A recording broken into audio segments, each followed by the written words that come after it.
nongeye nagarutse nyuma y'igihe kitari gito nabicishije irungu, ariko nongeye nagarutse mu mavuta mashyashya n'imbaduko nyuma y'ibihe bitari byoroshye by'amasomo yari nagiyemo hanze y'igihugu. Ubu nongeye nagarutse, reka dukomeze ku nkuru irimo iravugwaho cyane, aho umuhanzikazi Bwiza ubu tuvugana ari mu biruhuko mu gihugu cya Mozambique, ndetse ku munsi w'ejo ku itariki 26 Ugushyingo umwaka turimo twenda gusoza w'ibihumbi 2024 akaba arasuye ambasaderi w'u Rwanda muri Mozambique Rtd Kano Donati Ndamage.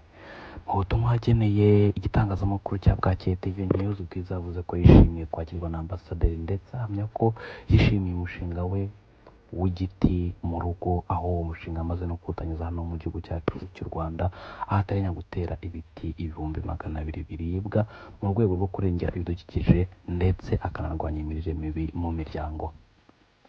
Kuva ku 24 Ugushyingo rero nibwo Bwiza uri koherezwa muri Mozambique, aho yagiye mu biruhuko no gusura umuryango, dore ko ariho utuye, akaba ari naho yahuriye na ambasaderi w'u Rwanda muri icyo gihugu, ndetse akanamusura mu biro bye, bakaba baraganiriye ku ngingo nyinshi zitandukanye.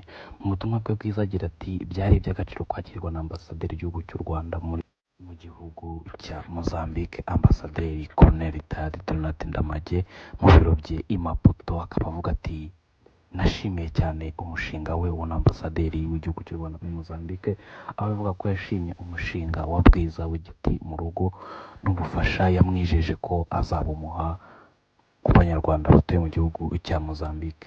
Bwiza akaba yerekeje i Maputo mu biruhuko nyuma yo gushyira hanze indirimbo ye nshya yitwa Best Friend, yakoranye n'umuhanzi ukomeye cyane mpuzamahanga The Ben Tiger. Kuri ubu ikaba ari mu zigezweho hano mu gihugu cy'u Rwanda. Amakuru agezweho y'ibyamamare, politiki ndetse na siporo nakagaruka kuri Bwakeye TV News. Ciao. Ndagushishikariza gukora subscribe, like, share ndetse na comment kugira ngo ujye ubona ibiganiro byacu bitandukanye umunsi ku munsi. Ciao.